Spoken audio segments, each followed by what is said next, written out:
everyone. Welcome to the program. This is Sunday Politics live on Channels Television. I'm Sean Kimaloye here in Abuja. Well, there's a whole lot that is happening ahead of the Edo and Ondo governorship election. So the Independent National Electoral Commission, INEC, a few days ago released the final list of candidates for the Ondo State governorship poll. And the agency has also fixed the 19th of June as the date for the commencement of the public campaign for the election, scheduled to take place on November 16, 2024. 17 political parties fielded candidates, but notably no female candidates were among the governorship candidates. Well, as the umpire prepares for the two governorship elections before the end of the year, the question is, has INEC learned any lesson from the conduct of the 2023 general elections, and how much of the lessons are they able to deploy in the coming polls? Tonight, we're dissecting how ready is INEC, what they need to do before that election, the 2023 election, if there is anything to take away from it, has INEC been able to learn anything from that? And of course, the presidency has been reacting to the New York Times report, which is describing as a dire situation of the state of the Nigerian economy, and we'll be getting a whole lot of reaction on the state of the economy under President Bola Tinubu. But first, let me allow you to listen to some of the latest statement coming from INEC Chairman Professor Mahmood Yakubu.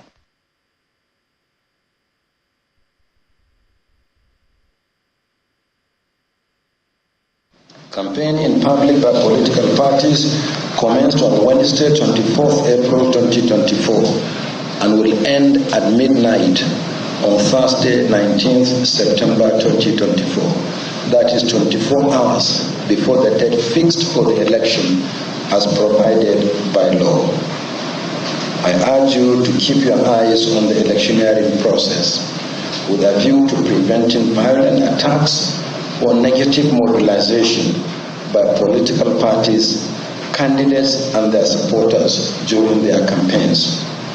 Similarly, the use of the power of incumbency to deny opposition parties and candidates access to public facilities, such as radio and television stations, public buildings for their campaigns and rallies, or even outdoor advertising through the imposition of excessive fees and levies often result in the breach of the peace. These actions, including mutual destruction of campaign materials and facilities, the provisions of sections 91 to 97 of the Electoral Act 2022. The security agencies have to ensure, and they have the duty to enforce the law in all cases.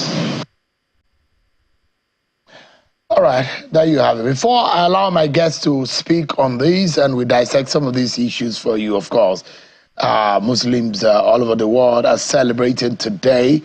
And I dare say, Eid Mubarak to everyone, wherever you may be watching. It's public holiday Monday and Tuesday, but the president, Bola Tinubu, said that he will be celebrating in Lagos, and he's been there and observed the prayers there at the Itodo barracks in Lagos. Let me allow you to listen to President Bola Tinubu's message. Follow the path of sacrifice. Sacrifice being a very good citizen. It comes with responsibilities as citizens. What do you do as a citizen to be a very committed member of our society? That's sacrifice. Loving your country, loving your neighbors, share what we have with each other, and be thankful to Almighty God. And that's President Bola Tinubu there. Let's talk about the Edo and Ondo governorship election. I'm being joined by the Executive Director of Yaga Africa, a lawyer and election expert, Samson Itodo. Thank you so much, Samson, for joining us today. Thanks for having me, and Eid Mubarak to Nigerians and all those who are celebrating. Right. Do you think INEC is ready for the Edo and Ondo governorship elections? Well, To a large extent, we see preparatory activities conducted by INEC in the build-up to the election. So if you look at the timetable released by INEC, INEC has actually started implementing some of those activities. The most recent, which is the publication, of the list of final candidates, including the publication of the preliminary list of registered voters for claims and objections. And we hope that voters who registered during the CVR will seize this opportunity, to peruse the register and then also identify where there are errors and also identify cases where ineligible persons have been registered during the CVR exercise. Because the job and the task of maintaining a clean, updated, accurate, and credible voters register is a shared responsibility. So INEC has performed its own responsibility based on the provisions of the Electoral Act to publish the voters register, the preliminary voters register, for claims and objections. And we hope that people participated in this exercise. So to a large extent, we see a lot of these activities, but there are some issues that will feature as we build towards the next 2 to 3 months for the elections. INEC has also called voters who are willing to participate in those 2 elections to go and register and collect their permanent voter card. How did you see that exercise go? Because the kind of sensitization that a lot of people would think that will happen, I'm not sure that really happened. I think on a positive side, let's take Edo, for instance.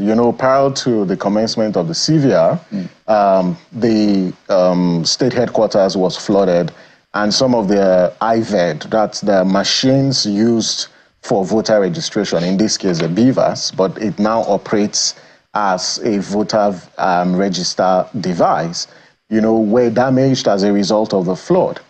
But I think the INEC demonstrated resilience by not suspending the CVR in those affected areas. They still mopped up CVR and deployed CVR BVAS from other locations. So the fact that the exercise went on as planned, and then INEC also extended because of the number of people who showed up, really shows some level of resilience on the part of voters. There were also other technological platforms that INEC made available through SMS for people to locate where they register. So I think on the positive side, INEC appeared sufficiently prepared for that exercise. But if you look at, things like voter education and where people are aware, of this exercise to somewhere, but the level of voter education for those 2 activities wasn't as high as we would have expected. The level of awareness and voter mobilization for the claims and objections, right, were also not as expected because we wanted to see robust voter mobilization. But, voter mobilization is a shared responsibility. Political parties ought to have also seized this opportunity to mobilize their supporters, mobilize voters to go and check the voters register, just to ensure that ineligible persons are not on the register, or even use the PVC collection process, the opportunity that was provided. So in terms of voter education, we actually rate this entire process very, very poor.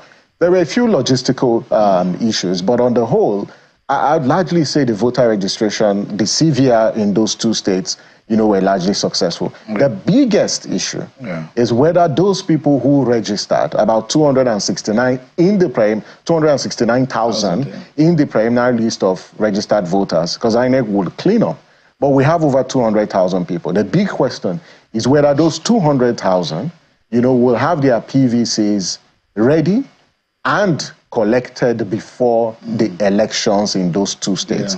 Because as you know, in the 2023 elections, there were people who registered who couldn't collect their PVCs, and so they could not vote. And that's an infringement on the rights of those people. And so these are some of the issues, because it's not enough to have a registration process if the voters cannot collect their permanent voters card and vote, since we haven't changed our law to review you know, the voter authentication regime, because we've been advocating that, quite frankly, we don't need the PVCs anymore for elections. I don't understand why we are using the PVCs for elections. When we have a BVAS that function optimally for voter accreditation, what's the essence of the PVC? If your details are already on the BVAS, you can show up with any form of official identification and then cast your vote. This whole point where we exclude people, we infringe on their voting right, we disenfranchise them on the basis of not securing a PVC, not because of their own doing, but because there are some logistical issues on the part of the Electoral Commission, so these people don't cast their vote. No, so we need to change that, and that's part of the reform agenda. That we should do away with it. It's an INEC guideline major principle. No, but beyond the guideline is a provision in the law under Section 47. Around voter accreditation. That you show up with your voters card. In fact, in the Electoral Act, it clearly makes provisions for permanent voters card. So we need to update our law, because law is dynamic and society has really changed. We don't need the PVCs And we saw what anymore. happened in South Africa. Yes, exactly. Almost seamlessly, transmission of results. I mean, I was going to come there. In the transmission of results, we saw how seamless, how the system can be Sean, before we go to transmission of results, let's look at who has the right to vote, who can vote, and who makes that decision. I mean, it is important that we recognize the right to vote. It's an intrinsic democratic right, and you shouldn't deny anyone, because there's no elections, right, without people. There's no democracy without people. And so if people are unable to cast their vote, it questions the legitimacy of the outcome. And we can't have these bottlenecks. You know, prior to the elections, the 2023 elections, some people went to court, you know, to challenge this policy and this law that excludes people on the basis of not securing PVC, not as a result of their own fault, but other exogenous reasons. And so now, where we are now, let's abolish the PVCs. Let's ask voters, as long as you have a valid means of identification. In this case, it could be driver's license, it could be international passport, but our national identity card, once you have it, and your name is on the register as displayed, you know, either before the elections or in the BVAS, you should be allowed to cast your vote. Or we should have an electronic voter's card, where if your name is already on the register and you don't have your PVC, technology has made this easier. You can go to INEC website and download an e-version of your permanent voter or your voter's card and go cast your vote. In South Africa, right? The voter register is derived from the National Civil Register. Unlike our own climb, where you have multiple agencies with different databases, even though the government is trying to harmonize. But in South Africa, the voter register is derived from what? From the National Civil Registry, which is what Nigeria should actually adopt. And good a thing that NIMC is doing its bits in trying to aggregate citizens' data, as well as the National Population Commission. When we have our national identity database, it becomes easier, right, for voters, you know, to be able to access and enforce their right to vote. Yeah, interesting. And you look at, I mean, and this is one thing that I like to also mention, because to a large extent, voter education has been left to INEC. INEC seems to be doing its best. Because the law says so. Yeah, no, but again, the political parties have also forgotten the fact that they have roles. And in fact, political parties are supposed to have voter education units where they help members of their party and the public in educating them on voter rights and election issues. But unfortunately, not all the political parties are serious in dealing with those kind of tasks. Another leg to it is the issue of the 269,000 people that have registered, the new registrants in Edo and Ondo.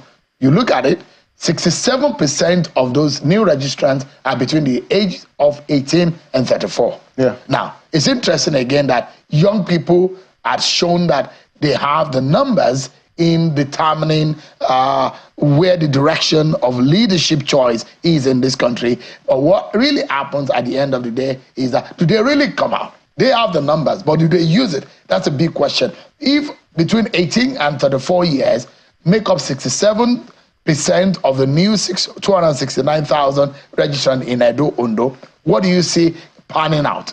I think the role of the young person. The greatest disappointment, for our electoral process is the fact that young people have not made their numbers count in the last couple of elections.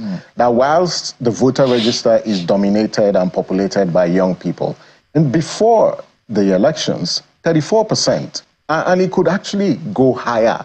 It's supposed to be more than 34% of registered voters between the age of 18 and 34, because the actual age band for young people is 18 and 35. And so if you increase it to 35, the figure should go over 50% of those on the voters register, are largely young people. But the turnout of young people for elections have been abysmally poor. Prior to 2023, the turnout for 2029, the 2019 elections for young people was somewhere around 30-something%. This time, even though 27% showed up for the last presidential elections, but majority of those voters are actually young people. But just think about it, that there are reasons why young people are probably not showing up, even though they are being mobilized to register to vote.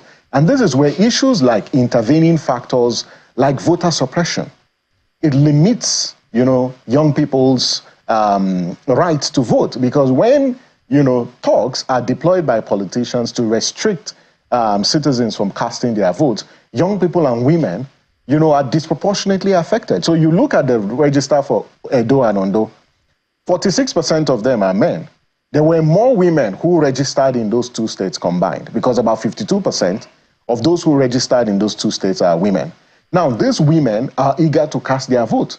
But how do you expect them to cast their vote on the day of elections when politicians deploy thugs to prevent people from accessing the polling station, or they disrupt elections, or the people cannot access their PVCs? But at the heart of this is the fundamental question about trust, and whether people trust, that their votes will make a difference, whether they trust that the institutions responsible in the entire electoral governance architecture are going to uphold the principles of transparency, professionalism, and accountability, or even the fact that when elections are conducted and winners are declared, whether those people will govern well so that the social conditions of people will be improved.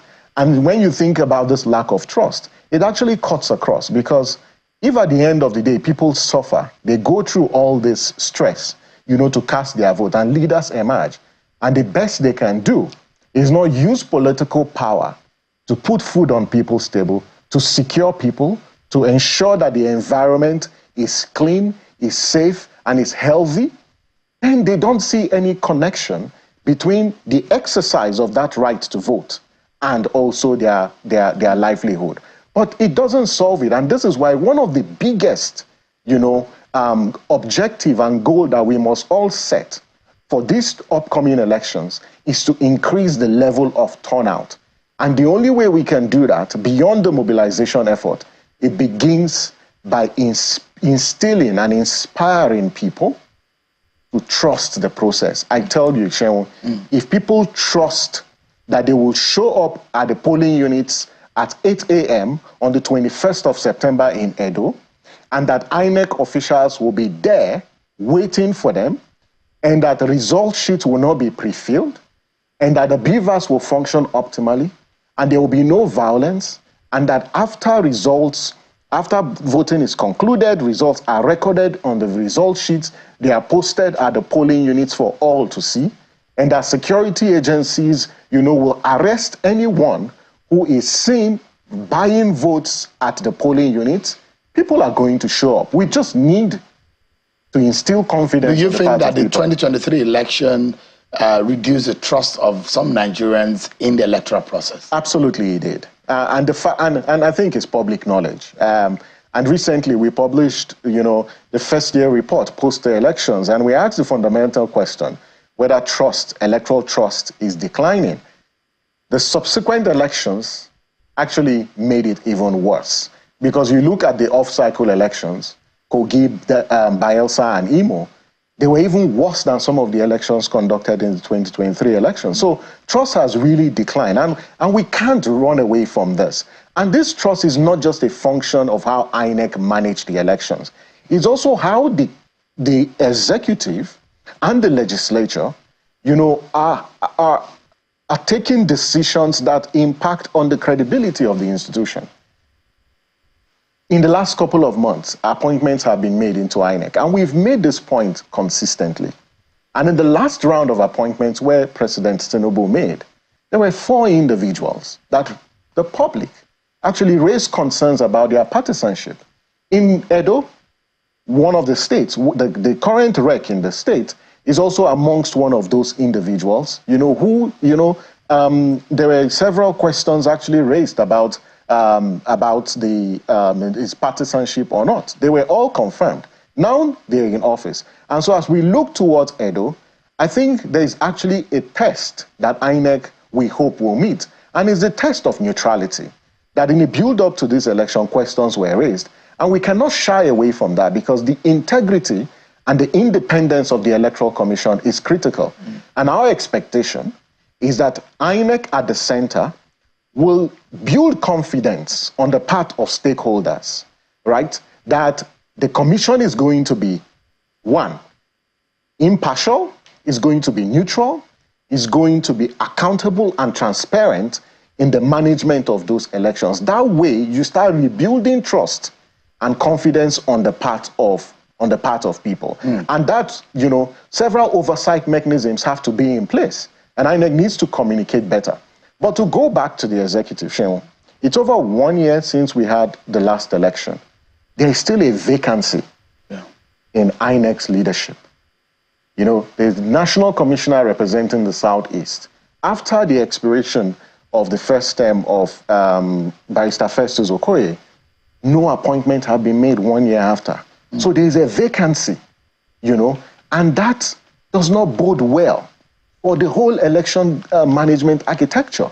And so the president needs to really demonstrate that he's really committed to strengthening our electoral process. Having, traversed 25 years of democracy. And that's your report, election trust restored, which is a very big question that you asked. And a lot of people might be able to answer the question in the way they perceived it. But one of the major things is also in the appointment and independency of INEC. If there is anything that could be done in terms of the tweaking of the law, what would it be to make INEC really and truly independent? I think first, let's note that we've come a long way in terms of securing INEC's independence. And the current INEC that we have today, is a product of struggle for institutional independence. Because this same INEC wasn't financially independent. But then, Justice Uwais did recommend that there is need for INEC to be funded from the first line chart. So, to a large extent, we've secured some level of financial independence for INEC. But then there's the issue and the question about the appointments, of the commissioners, both the national commissioners, the chairman, and the recs. And what Justice Uwais recommended, that there is great need to remove that power, from the president, because he's a member of a political party, he's a leader of a political party. And so there is need to remove that power from the president and vest it, either in the NJC. But what we now know about the NJC, I don't think that the recommendation that the NJC should also be responsible for managing the process of appointing the chair of INEC, I don't think it's consistent with our present reality. We need to devise new ways of doing this. In South Africa, the entire process is subject to public scrutiny. There's an interview process where everyone, is interviewed in the public eye, and people can actually submit petitions. And I say this, there are 2 approaches to this. The first one is through constitutional amendment. But if experience is one thing to fall to, a president would want to do what? Would want to pass or sign a law into force that reduces his power, especially in a presidential system of government. But the question there is the president going to act as a statesman in the interest of our 25 years democracy, right? Or in the interest of the nation. And what I expect that the president will do is to look at the country. And I love the statement he delivered during the 25 years, during the Democracy Day. And for someone who is committed to democratic ethos, to say, in the interest of our democracy, I will take this course of action that no one has actually taken, amend the Constitution, make a proposal to do what? To review the appointment process of the chairman, the national commissioners, and resident electoral commissioners.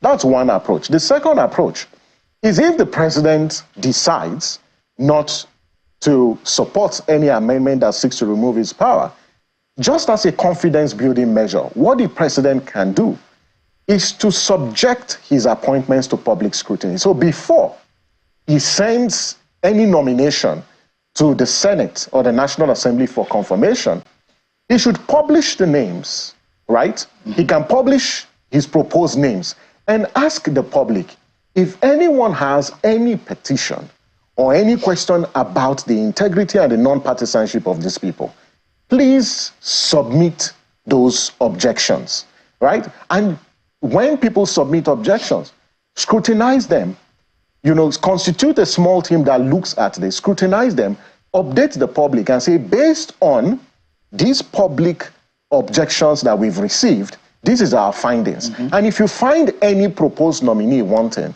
you delist them and not send their name to the National Assembly. The president can do that. He has the power to introduce that either by executive order. It's not a constitutional process, but he's taking that action to inspire confidence on the part of people. And that will be a deviation from the convention where he simply sends the names to the National Assembly, and then at the National Assembly, the committees invite petitions, and then the National Assembly considers them. Yeah, as we wrap up now, what are your biggest fears ahead of the Edo and Ondo governorship election? Do you think INEC has taken enough lesson from the outcome of the 2023 election and some of the review some of you have done on that election?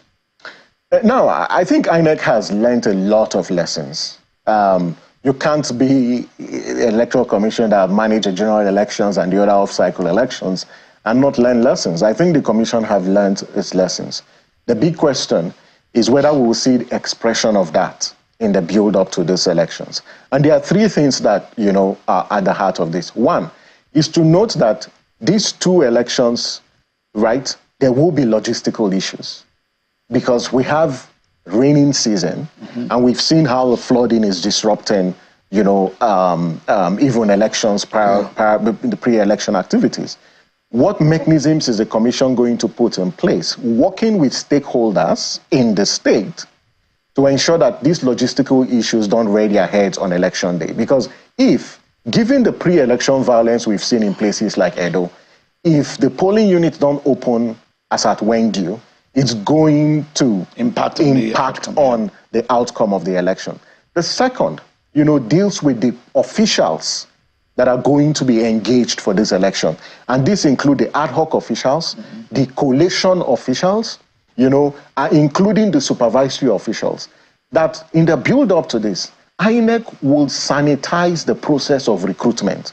Because situations where political parties, infiltrate and influence the recruitment of those people, or the EOs in those states substitute trained election officials at the 11th hour and replace them with people who we do not know whether they are trained or we can't vouch for their non-partisanship. It's critical. So INEC needs to ensure that the monitoring mechanism, the threshold needs to be high, because if November 2023 is instructive, then INEC really needs to take serious this recruitment. And the last point is about the technology, and it's about BVAS. BVAS has actually shown that it's a game changer when it comes to the accreditation of voters. But the IREF, due to certain legal interpretation, but we hope that the BVAS, will be configured, will be ready, and will be deployed in such a way that people are not going to be excluded, including people who already have PVCs, that failed some level of accreditation on the day of election. These are some of the issues on the part of INEC. But for political actors, we're very concerned about the rhetoric that we were seeing, and especially Edo, where you're seeing vandalization, you know, of candidates, billboards and campaign posters, and this pre-election violence are really disturbing. We hope that the security agencies will nip this in the bud to give the people of Edo the opportunity to make their voice heard through the ballot. Thank you so much. Samson Itodo, Executive Director, Yaga Africa, an election expert and lawyer. Thank you so much indeed for your time tonight. Thanks for having me.